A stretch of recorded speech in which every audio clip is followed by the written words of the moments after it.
Next आता है clause 5.1।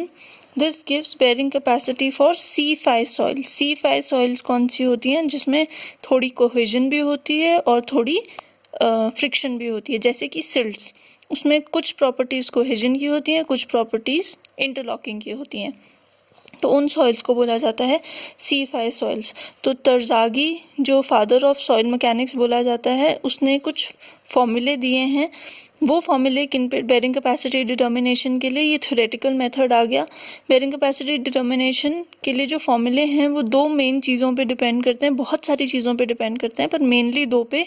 एक तो कि किस टाइप का फेलियर है, किस टाइप का फेलियर मतलब जनरल शेयर फेलियर है कि पंचिंग शेयर फेलियर है कि लोकल शेयर फेलियर है, और दूसरा कि किस टाइप की फुटिंग है, स्ट्रिप फुटिंग है, आइसोलेटेड फुटिंग है, राफ्ट फुटिंग है, क्या शेप है फुटिंग का, सर्कुलर है, स्क्वायर है, रेक्टेंगुलर है। तो ये सारी चीज़ें आपको कंसिडरेशन में लेनी पड़ेंगी जब आप बेयरिंग कैपेसिटी डिज़ाइन करोगे। और ये कौन सी टाइप के फाउंडेशंस के लिए है? शैलो फाउंडेशंस के लिए। तो ये स्पेशली कौन सी फाउंडेशंस के लिए बात हो रही है? शैलो फाउंडेशंस की बात हो रही है। तो पहले देखते हैं स्ट्रिप फुटिंग के लिए general share failure. General share failure होगा और स्ट्रिप फुटिंग के लिए होगा। तो ये क्या वैल्यू है? ये आपको वैल्यू देता है QU is equal to CNC plus QN gamma -1 plus 0.5 B gamma N gamma. आपकी बुक में N गामा और B गामा को NRBR लिख रहा है, बट ये एक्चुअल में गामा होता है। कुछ बुक्स NRB लिखती हैं। तो ये है क्या चीज़ें? पहले तो देखते हैं C। यहाँ पे जो ये C दे रखा है, this C is cohesion. Q जो ये है, ये लोडिंग है, लोडिंग इंटेंसिटी। जो हम W से डिनोट कर रहे थे वो किससे डिनोट कर रहा है? Q से डिनोट कर रहा है। BR is width of the strip footing, क्योंकि हम किसके लिए कंसिडर कर रहे हैं? स्ट्रिप फुटिंग के लिए कर रहे हैं। बाकी NC, NQ और N गामा जो हैं, these are bearing capacity factors. Bearing capacity factors को कैलकुलेट करने के लिए अब आपके पास दो मेथड्स हैं। या तो आप इस टेबल को फॉलो करो। इस टेबल में आप कैसे फॉलो करोगे? आप सबसे पहले देखोगे कि आपकी फ्रिक्शन एंगल कितना है, फाई की वैल्यू कितनी है। फाई की वैल्यू 0 है तो NC, NQ, N गामा की वैल्यू आप यहाँ से ले सकते हो। फाई की वैल्यू सपोज करो 25 है तो NC 20.72 हो जाएगा, NQ 10.66 हो जाएगा, N गामा 10.88 हो जाएगा। तो सबसे पहले हमने ये ऑलरेडी क्लॉज 5 में और 4 में ये निकाल लिया था कि C और फाई की वैल्यू क्या होगी। तो इस फाई की वैल्यू पे डिपेंड करेगा NC, NQ और N गामा की वैल्यू। दूसरा एक और तरीका होता है। एक और तरीके में हम क्या करते हैं, हम फॉर्मूला बेस्ड इनकी कैलकुलेशन कर लेते हैं, जो अभी आपके सिलेबस के लिए नहीं है। आप इसको इंजीनियरिंग में फॉर्मूला बेस्ड कैलकुलेशन भी देखेंगे, NC, NQ और N गामा कैसे निकाला जाता है। अभी हमने जनरल शेयर फेलियर किया था, अब नेक्स्ट करते हैं local share failure. Local share failure फिर से कौन सी टाइप की फुटिंग है? Strip footing. अब आप देखोगे सब टर्म्स में डैश इंक्लूड हो गया है, तो Q dash is equal to half of CNC dash plus Q NQ dash -1 plus 0.5 B gamma N gamma dash.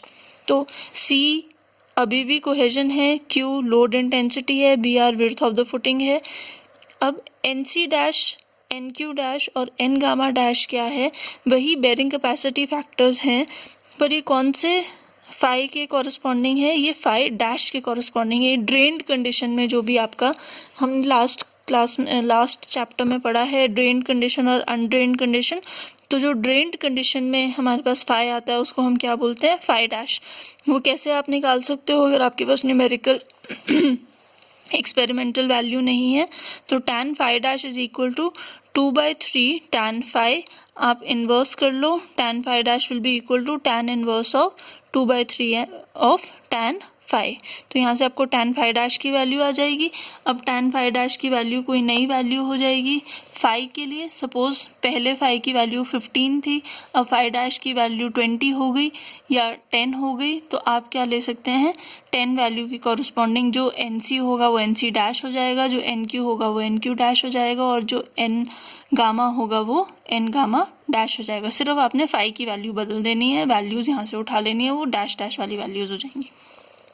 ठीक है, नेक्स्ट आता है क्लॉज 5.1.2। तो यहाँ पे वो बोलता है कि if you are using a footing other than strip footing. अब हर बारी हम स्ट्रिप फुटिंग तो यूज़ नहीं करते हैं, तो जब आप हर बारी स्ट्रिप फुटिंग नहीं यूज़ करते हो तो हमें कुछ कुछ नए नए फैक्टर्स इंट्रोड्यूस करने पड़ते हैं। वो कैसे कैसे factors, shape factors, shape of the footing पे डिपेंड करेगा। तो वो क्या हो जाएगा, SC, SQ और S गामा। नेक्स्ट है इंक्लिनेशन ऑफ लोडिंग। UDL जो है वो इंक्लाइंड है, तो आपका क्या फैक्टर्स आ जाएंगे, IC, IQ और I गामा। फिर डेप्थ ऑफ द एम्बेडमेंट, तो कितने डेप्थ पे आपकी फाउंडेशन है, तो उसके लिए आ जाएगा DC, DQ और D गामा। फिर वाटर टेबल का इफेक्ट, कि वाटर टेबल कहाँ किस लेवल पे वाटर टेबल है उसका इफेक्ट। तो उसके लिए अगर हम करेंगे तो आप देखो जनरल शेयर फेलियर के लिए इक्वेशन बदल गई, सिर्फ क्या इंट्रोड्यूस हो गए, ये CQR इसलिए कर रहे हैं क्योंकि फर्स्ट टर्म में C आता था, तो उस टर्म को हमने सारा सफिक्स क्या लगा दिया उसके लिए C। सेकेंड टर्म में Q आता था तो उसके लिए सफिक्स क्या लग गए Q, और थर्ड टर्म में गामा आता था तो उसके लिए क्या लग गए गामा।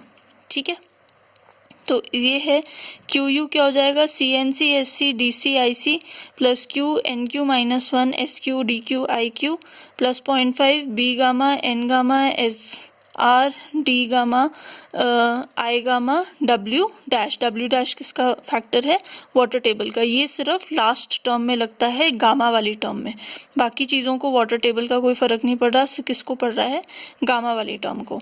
नेक्स्ट है local share failure. Local share failure के लिए क्या हो जाता है, 0.5 CNC dash SC dash DC dash SC DC IC plus Q NQ dash minus 1 SQ DQ IQ plus 0.5 B gamma N gamma dash S gamma D gamma I gamma W dash. ठीक है, तो ये सारे factors, ये SQ SC S gamma IQ IC I gamma DC, ये सब क्या है नेक्स्ट वीडियो में देखते हैं।